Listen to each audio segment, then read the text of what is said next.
Good morning. Well, made it to day 3. I've got to try and keep this up. Come on, Tal. He's always behind somewhere. Come on. Good lad. A bit of a run around day. I've only got this morning in the workshop today. Then I've got to take them to the train station, pick kids up this afternoon, then get them sorted and drive over to Sheffield to meet up with them. So I'm going to get them sheaths sorted, I'm going to get them knives sharpened. I've got some blanks ready to go to start on the next lot. Tal's here. Come on, man down, come. Running around at hedgerow, there was a pheasant there earlier. So yeah, so get them sorted, hopefully, and then it's round and about. So I'll see you in a bit. Come on then. Forgot to say, this morning's listen is War Waffle with James and Al on the We Have Ways podcast. If you're interested, it's well worth it. Right, final job with these slings is to put the sling swivels on the top. So all I'm going to do is get the bracket for it, or the strap for it. I need to place that on top, and I need to just line it up just about right. I want it about like that. Then I'll get a little pricking iron just to make a location there. Typical tool missing around it, so make sure I get these measured out right. So it's 2 inches wide. There we go. And I just want to make sure that that hole there is central, like so. Get the bricking irons, so I'll place that there. Just make sure it goes all the way through. And then what I'll do,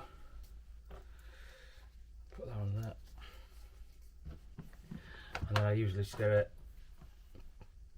pin or a needle, push it all the way through so it lines up both sides.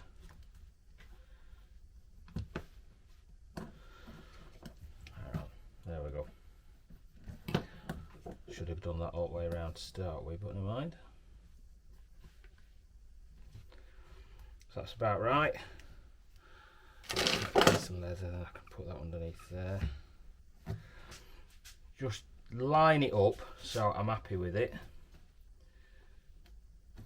Straight, and then I'll just go along with the awl just to put holes in. Well, basically just to make markers. And then I'll get back onto the drill press with the needle in, and I can punch it all the way through. It's quite a tough piece to be able to stitch all the way through. I definitely can't do this with sewing machine, it's just too thick. So I've got 2 pieces of 3.5mm leather for the strap, then another piece of 2mm leather for the top layer, probably another 1.5mm bottom for the calf skin, and maybe 1.5mm for the webbing as well. So there's quite a lot to stitch through. So I've got all my holes, well, markers there, pricking markers all lined up. Take it through to the drill press and punch all those holes through.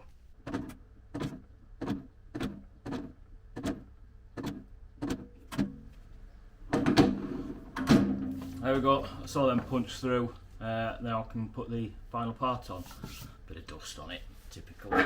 Just one thing I want to make sure is all the holes that are already in there, I'd usually just go through with the awl just to widen them a bit, especially with the having to stitch through so many pieces. If it's not quite lined up and you've only just got the original hole that's started to close up as well, because that's what you don't drill leather because you don't want to take any material out it away. You need to punch a hole through. So over time it sort of contracts and sort of squeezes back onto the thread, so it makes a tighter fit. So I just need to open these up again, and then it just, like I say, it just makes it a lot easier to stitch. So all those bits done. Now for the strap itself, or the sling itself. Some people don't like working with leather, but to be honest. I don't mind it. I think it's quite a forgiving material. If things aren't quite right, you can manipulate it into the right position. Something you can't do with Kydex unless you're warming it up and bending it, and then over time you can only do it so many times and it starts to look like it's been heated quite a bit, because you end up with sort of like shiny patches.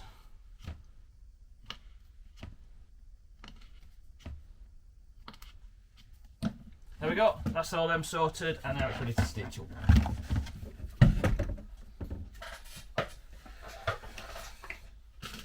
Right, stitches, couple of needles. I usually just put a couple of needles in just to line everything up.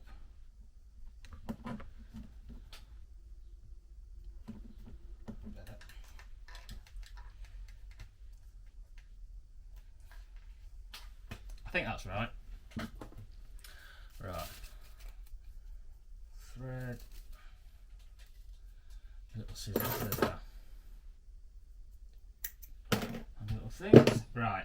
Load me needles up.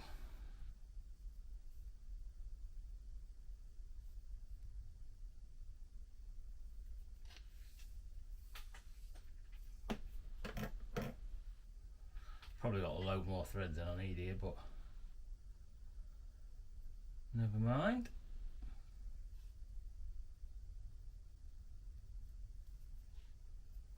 Sometimes what's worth doing, just using the awl to line everything up. That's not so bad. But back here, so it's, that one's out of the way. I would use those other holders that I've got, but they're just not quite long enough to go through everything. Right, let's try it. This top section I'll end up stitching over twice.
Now this can be a tricky section, just going back over the stitching that I did to start with to lock it all off, just because the holes have obviously got thread in them already, it makes them a bit tighter.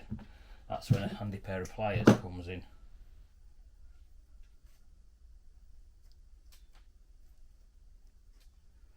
You also have to make sure that as you're putting your needle through, going back through, that you don't stick in or go through the thread that you've just put in.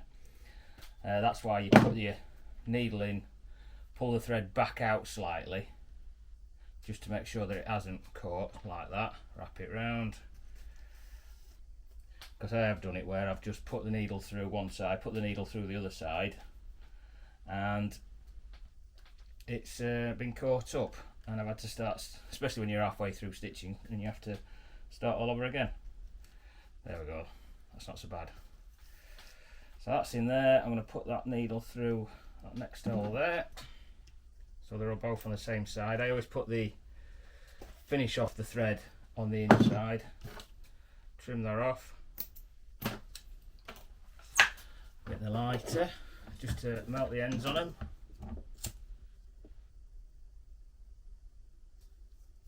Bottom them off. There we go, job sorted. Sling is all done. So that's one finished. 3 more to go.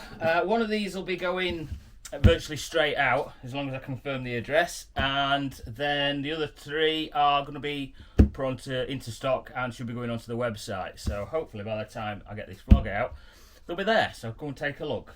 Also, like I say, if you want to see a more detailed video of how I've made the sling all together, I can make one. I've got all the spare parts. So just let me know in the comments.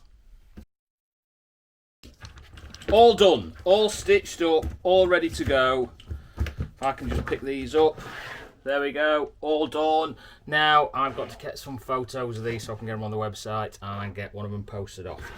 But moving on to the next job, get some sharpening done. Right, I've got 3 knives that need sharpening. So first of all, put a bit of tape onto each one of them, just to avoid them getting scratched up.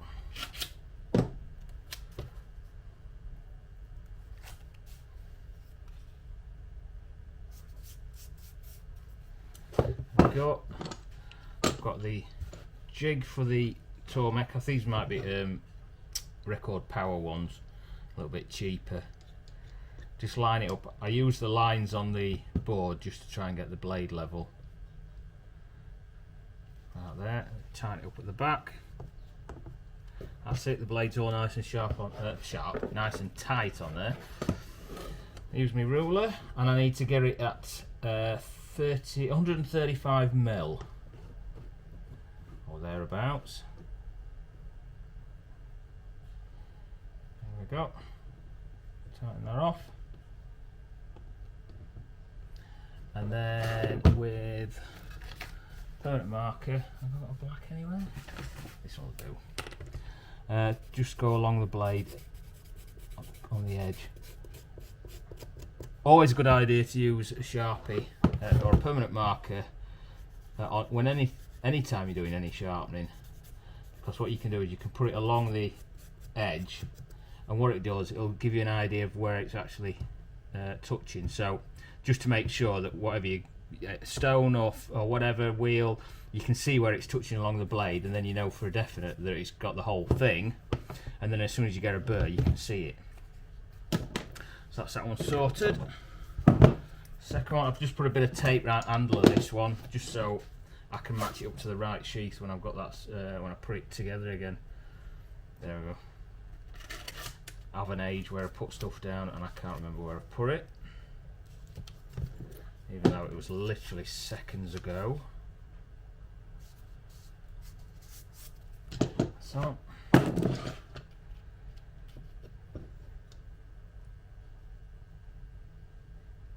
a little bit higher, so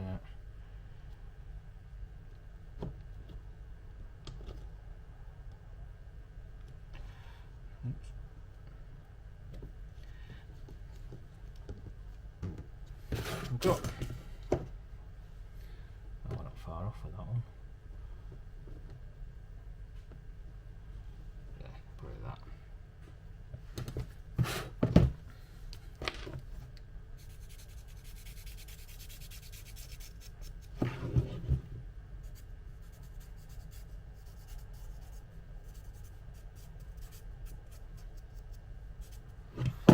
That's sorted, and then I've got my third one, but I can't show you the handle on that one just yet, so I'm gonna just there you go, yeah, that'll do. Right, so this is how I sharpen my blades up with a Tormek. It's 250 mil wheel. I've already set the height of this, so basically the length from the blade to the start of the handle, and also the height of this works out at what angle you've got your bevel at. And I put my bevels at about 20 degrees.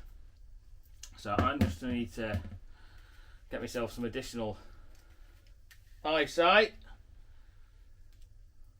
There we go. Switch my light on, switch that running, but it's clearly not plugged in. We'll sort out my workshop one day. Right, there we go. That's going. Raise that up. Need some water in it.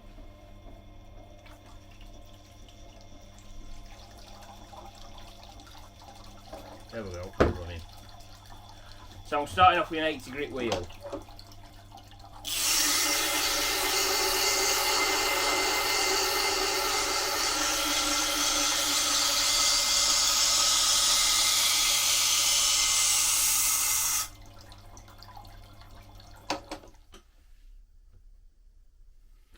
Right, so that's gone through all the different grits. I take it through 80, 160, 400 and 1000 grit on the diamond wheels. And then I'm doing the felt wheel with 3 micron, or it's well, it's equivalent to 3000 grit diamond spray on the felt wheel. I have got a video of how I'm using the Tormek, I'm sure, on the Danum Blades page, so I'll put a link somewhere in corners or down below, you know what it's like. Right. Passes wise, I'll do as many passes as needed on the first grit, 2 passes on the second grit, and then 1 pass either side on the last grit, and then on this one I'll do 10 passes on either side.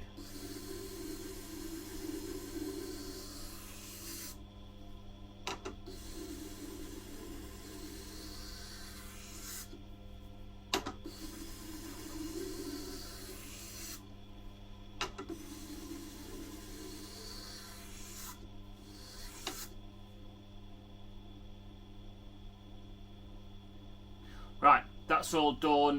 Now just for the next step, but I'll sort these other 2 out first.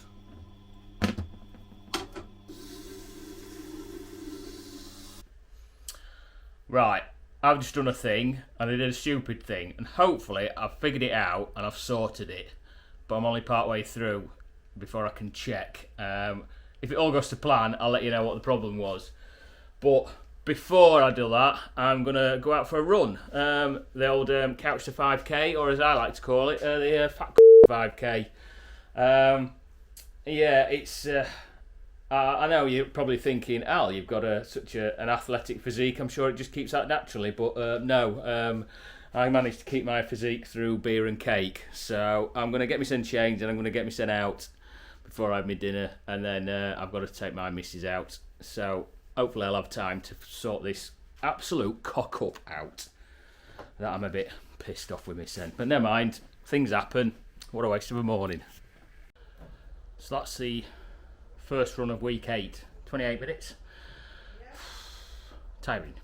How'd you get on? Alright actually. Yeah? What's still tiring? Well, it will be. Because you're not doing it like 3 times a week. Yeah. Unlike me, I was sat on the settee 3 times a week. So I find that quite easy. Well, back out, try and get out Thursday, and then back into Derbyshire for a big run on Saturday morning. Yep. That'll do. Hang on, let me get out at the yard first. I don't do this. I know.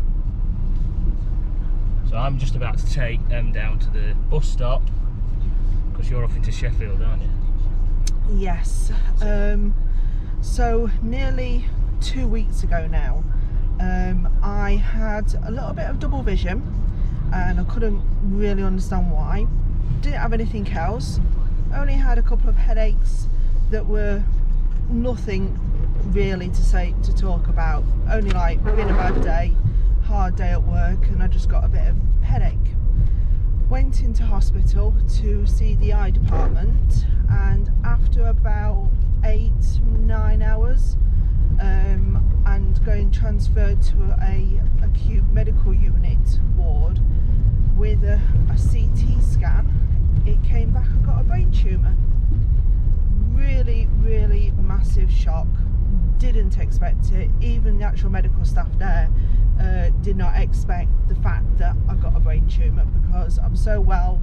I had no symptoms, I've not had any seizures, no pain, no fits or anything like that. It was like, wow, that's just wow.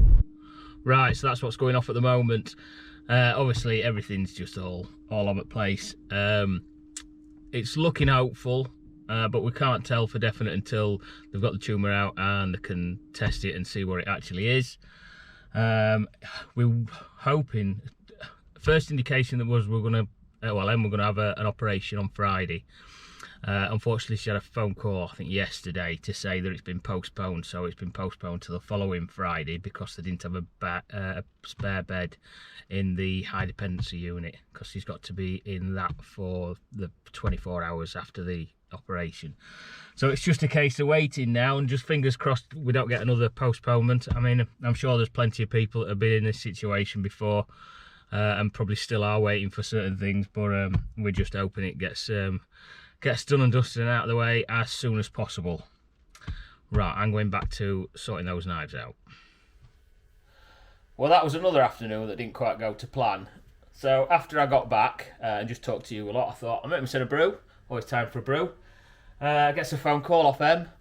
The bus is running about a quarter of an hour late, which would then make a late for the train station to get on the train to Sheffield, which would then make a late for going to the pre-op assessment. So back down to the bus stop, pick her up, took her into town, turn around, come back.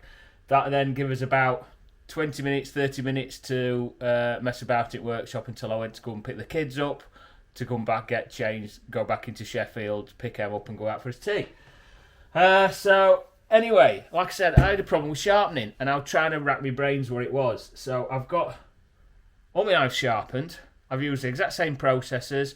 My Tormek's all set up. It's all judged to height and distance. It's worked out. And for some reason, they were sharp, but they weren't quite how they should be. And it were racking my brains. I'd even gone through sharpening process again, just to make sure. Went through it all. Still not quite right. Still something not quite right with them, and I just couldn't work it out. But I've got this little tool here. It looks like a magnifying glass, but if you can see on the inside, there's a maybe that way around. It's like a laser, and it's a device for measuring bevels, angles at bevels. So I thought I'll just try this, see what you're working at. So I put the blade in. And it was measuring 30 degrees when it should be measuring 20 degrees on either side. And I'm like, I'll set it up in a minute, I'll show you.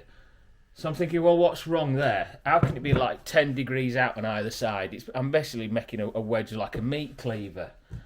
So I go through to my Tormek and instantly see what the problem is. So I'll come and show you.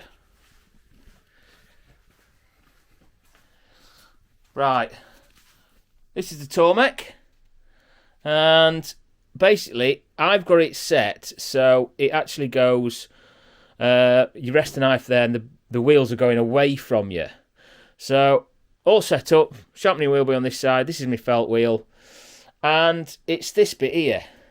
Now I've got a little sticker there that says up, and I've wrote height on it so it reminds me on how to make sure that this height is right. Well, it was upside down, wasn't it? And I don't know if you can tell the difference there. So the rod comes in there, so it would be an inch taller than where it should be. And just because of that, the knives would have been at a higher angle coming down here, which just makes it completely wrong. And do you know what? I had another knife, one of my naked ones, and I cerakoted it. So it was bright orange cerakoting on it. This one here. And again, it just wasn't quite sharp enough, and I just couldn't work out why. I thought of what I'd done. I thought I'd knackered the temper up when I were, because you have to bake the cerakoting because it's like a ceramic paint. Put it in an oven and heat it up, and I've got a feeling that I basically got it above tempering temperature and just started to soften the blade up. As soon as you soften it up, you can't sharpen it, and I thought that's what I'd done with it. So all I've done is gone through my process now with my Tormek set up correctly. How I've done an oversight with that is unbelievable to me. A complete waste of a morning. But anyway, this knife is now completely sharp. So I've got a feeling that I'm going to take this one to the game fair. As long as I can get there, and Emma's going to be alright and what have you. And this might be a giveaway, so if you're going to game fair, I might be giving that away. Or one of the other ones, because I did do one of them small catches, which I think looks quite funky with the orange cerakoting, and one of my muntjac catches as well. But now, finally, I've sorted it all out, but a bit late to do anything else now, so I'm going to get my send packed up, and I'm going to sit down, watch the TT in about 3/4 of an hour. Might even have something to drink, because it's just been one of those ones. Oh yeah, and Em's back at the hospital tomorrow, not Sheffield this time, going back into DRI at Doncaster, and she's got an ultrasound that she's got to do, so another visit to hospital. So anyway, guys, I'll see you tomorrow, I'll probably at some point, and I'll work out what the hell I'm doing. Right, we'll see you later, guys.